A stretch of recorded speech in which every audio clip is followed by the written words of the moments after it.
नमस्कार दोस्तों।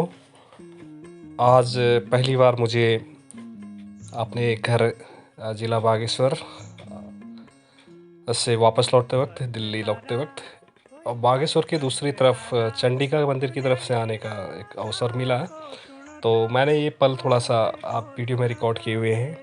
अब यहाँ से जो बागेश्वर का मुख्य जिला कार्यालय है और संगम, जहाँ पर 2 नदियों का संगम होता है, सरयू और गोमती का, उसका व्यू मैंने कुछ कैप्चर किया है, आप देख सकते हैं।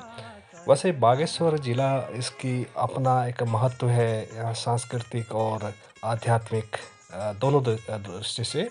जैसे यहाँ पर हर वर्ष मकर संक्रांति को 2, यानी यहाँ उत्तरायणी बोलते हैं उसको, वहाँ पर एक बहुत बड़ा मेला होता है जो कई सालों से यानी यहाँ पर होता लगता रहता है।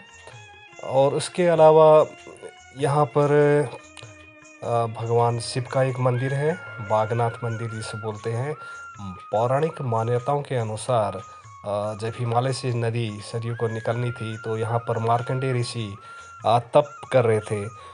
तो वहाँ से जब इस नदी को निकालना था तो भगवान शिव को ये लगा कि कहीं ऋषि की तपस्या भंग ना हो जाए, और जब वो तपस्या भंग हो तो कोई शाप न देते।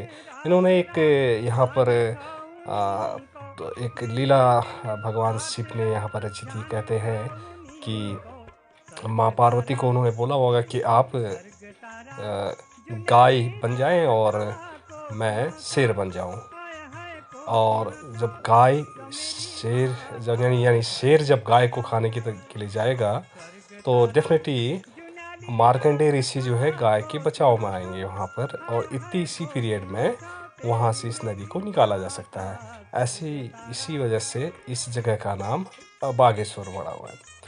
तो लीला यही हुई। तो मार्कंडेय ऋषि जिस स्थान पर तप कर रहे थे वहाँ पर भगवान शिव ने शेर का अवतार रखा और पार्वती गाय। और जब उसको भगवान शिव गाय को, यानी बाघ जो है गाय को मारने के लिए, तो मार्कंडेय ऋषि का उसमें थोड़ा-सा उनका ध्यान भंग हुआ और यहाँ से नदी निकल गई। तो फिर बाद में ये मंदिर बना। हालाँकि फिर भी कहा जाता है कि मार्कंडेय ऋषि ने थोड़ा यहाँ से हल्का श्राप दिया हुआ है कि जब भी बरसात के दिनों पे इस मंदिर के सामने की कुछ सीढ़ियाँ हर बार बहती हैं, ऐसा कहा जाता है। तो यहाँ एक पौराणिक मंदिर है जहाँ पर ये पवित्र नदी सरमूल से निकलती हुई हिमालय की कंदराओं से यहाँ आती है। बहुत ही निर्मल जल है। और दूसरी तरफ आप देखेंगे ये बागेश्वर का दृश्य है जहाँ पर घाटी है। घाटी क्षेत्र में अभी काफ़ी मकान यहाँ पर हो चुके हैं। ये मैं चंडिका मंदिर की तरफ से इस वीडियो को मैंने शूट किया हुआ था। आप सच से देख सकते हैं कि ये शहर, अब जनसंख्या जैसे-जैसे हमारे देश की अभी वर्तमान जनसंख्या 140 करोड़ है। तो आप देख रहे हैं कि यहाँ पर भी पॉपुलेशन काफ़ी यहाँ पर बस चुकी है। घाटी के चारों तरफ मकान, बड़े-बड़े मकान हैं। और दूसरी तरफ देखा जाए तो अच्छी फैसिलिटीज़ भी यहाँ पर अवेलेबल हैं। दूरसंचार, यानी आप बड़े-बड़े टावर आप सभी टेलीकॉम ऑपरेटर के देख सकते हैं यहाँ पर, एयरटेल और वोडाफोन अन्य। दूसरी तरफ बहुत अच्छे आधुनिक मकान भी जगह-जगह बने हुए हैं। और इस जिस पॉइंट पे मैं ये वीडियो शूट कर रहा हूँ, वहाँ से आप दृश्य देख सकते हैं। कुछ छोर हिमालय का भी यहाँ से दिखता है। मैंने कोशिश की थी थोड़ा कैप्चर करूँ हिमालय के व्यू को। फ़िलहाल तो क्योंकि मैं अपनी गाड़ी रोक के थोड़ा-सा बस इस वीडियो शूट करने के लिए किसी के छत पर आया हूँ अभी।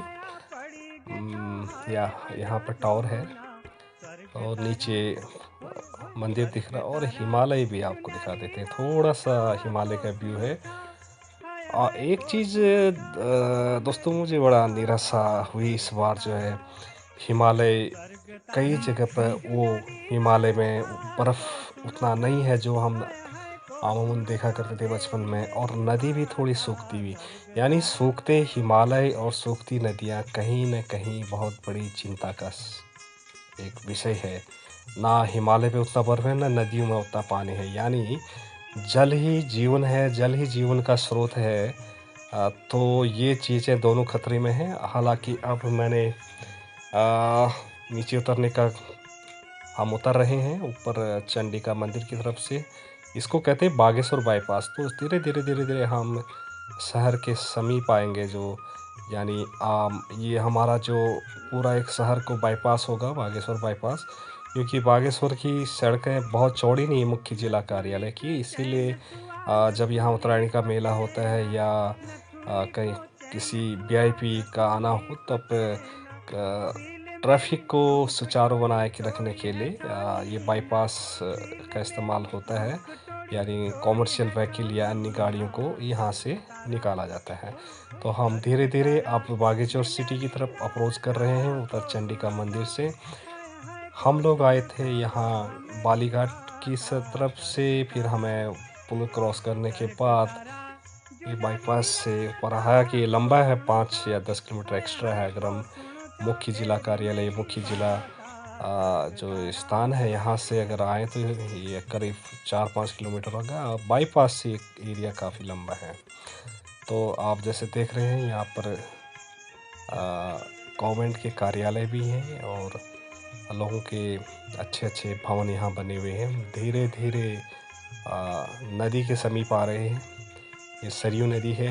जैसे मैंने अपनी चिंता ज़ाहिर की थी, नदी में मान सकता हूँ बरसात की तुलना में उतना पानी नहीं रहता है, बट लेकिन जो अभी जल हमें नदी में दिखाई दे रहा है वो उसकी कम है, उतना नहीं जल है। और हिमालय की तरफ जब हम देख रहे हैं हिमालय की तरफ, तो ये भी एक चिंता का विषय है। ग्लोबल वार्मिंग का इफ़ेक्ट साफ दिख रहा है, पहाड़ों में बर्फ़ नहीं है। तो अब हम पहुँचे हुए हैं, नदी क्रॉस करी हमने, नीचे सरयू नदी है, वो क्रॉस करके अब हम मुख्य सड़क से जुड़ेंगे बागेश्वर बाईपास। और ये हमने नदी क्रॉस कर ली। अब बागेश्वर की दूसरी छोर पर हम पहुंच चुके हैं। यहाँ पर लोगों के बड़े-बड़े अपने निवास हैं, लग रहा कुछ यहाँ पर शादी का भी प्रोग्राम है। ये स्थानीय ढोल, और लेकिन यहाँ पर कुछ हो सकता है किसी अपनी शादी हो किसी में। अब हम जुड़ रहे हैं बागेश्वर बाईपास को जोड़ के मुख्य सड़क मार्ग से, जो जाएगा अल्मोड़ा। अल्मोड़ा से नीचे गर्म पानी होते भीमताल से सीधे हल्द्वानी कनेक्ट करेगा, जहाँ से मैदानी क्षेत्र शुरू होते हैं। Thank you so much for watching the video. उम्मीद है आपको ये दृश्य पसंद आया होगा। Thank you so much.